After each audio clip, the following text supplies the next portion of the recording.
नमस्कार है। आजको विषय चाहिँ सकारात्मक सोचको शक्ति। सकारात्मक सोच जो आजको पिँढीलाई एकदमै जरुरी छ। सकारात्मक सोचको कमी भएको छ, जसले गर्दा हामी समाजमा दिनहुँ नकारात्मक कुराहरू देखिरहेको छौँ है। सर्वप्रथम त सकारात्मक सोच भनेको नै के हो भन्दाखेरि कठिन परिस्थितिमा पनि राम्रो पक्ष हेर्ने, समाधान खोज्ने र सकारात्मक दृष्टिकोण राख्ने, मतलब पोजिटिभ थिङ्किङ राख्ने। यसको अर्थ समस्या नदेख्ने होइन, तर समस्यालाई अवसर मानेर नयाँ रूप खोज्ने, त्यसलाई नै हामी सकारात्मक सोच भन्छौँ है। र त्यसमा सकारात्मक सोच राख्दाखेरि के फाइदा हुन्छ त भन्दा सर्वप्रथम त मानसिक स्वास्थ्यमा सुधार हुन्छ है। सकारात्मक सोचले तनाव र चिन्ता कम गर्छ, नकारात्मक विचारलाई घटाउँछ है, आत्मविश्वास बढाउँछ, मनलाई शान्त बनाउँछ है। जब हामी राम्रो सोच राख्छौँ, दिमागले सकारात्मक प्रतिक्रिया दिन्छ र हामी भावनात्मक रूपमा पनि सन्तुलित हुन्छौँ। दोस्रो कुरा, सकारात्मक सोच राख्दा आत्मविश्वास र हिम्मत बढाउँछ है। सकारात्मक सोच राख्यो भने असफलताबाट डराउँदैनौँ है, फेरि प्रयास गर्न तयार हुन्छौँ। एकपल्ट फेल भयौँ भने पनि अर्कोपल्ट फेरि ट्राई गर्न हामी सक्षम बन्छौँ है। आफूमा विश्वास अझ बेसी बढेर जान्छ है। म सक्दिनँ भन्ने सोचलाई म प्रयास गर्छु, म परिवर्तन ल्याउँछु भन्ने सोच आउँछ। तेस्रो कुरा के हुन्छ त भन्दाखेरि सफलताको सम्भावना बढ्छ। हाम्रो सोचले हामीलाई व्यवहार निर्धारण गर्छ।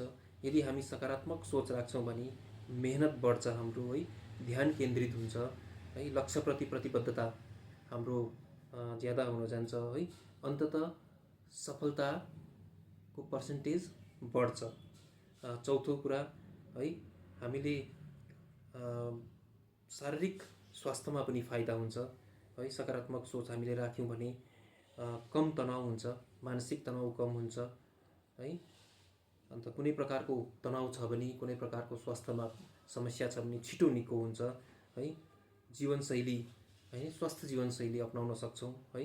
मन शान्त हुन्छ, शरीर पनि स्वस्थ हुन्छ है। सकारात्मक सोचको पाँचौँ फाइदा के हुन्छ त भन्दा असफलतालाई अवसर बनाउने शक्ति हामीमा आउँछ। असफलता अन्त होइन है, सिकाइ हो। सकारात्मक सोच भएको व्यक्ति भन्छ यो अनुभवले मलाई अझ बलियो बनायो भनेर है। र सकारात्मक सोच कसरी विकास गर्ने त भन्दा दैनिक हाम्रो जुन कलाकृतिहरू छ त्यसमा सुधार ल्याउने है। नकारात्मक मानसिकता भएको, नकारात्मक दृष्टिकोण भएको व्यक्ति विशेषहरूदेखि टाढो बस्ने है, राम्रो सङ्गत लिने है, आफ्नो कमजोरी स्वीकार गरेर त्यसलाई प्रयास गर्ने, सुधार गर्ने प्रयास गर्ने है। समस्याभन्दा समाधानमा ध्यान दिने है। अर्को कुरा, सकारात्मक सोच को निष्कर्ष त के हो? यसको निष्कर्ष चाहिँ के हो भन्दा सकारात्मक सोच जीवन परिवर्तन गर्छ, जीवनमा शक्ति दिन्छ, यसले आत्मविश्वास बढाउँछ, सफलताको सम्भावना बढाउँछ र मानसिक शान्ति पनि दिन्छ, जसको अहिलेको समाजमा मानसिक शान्तिको जरुरत एकदमै बढेको छ।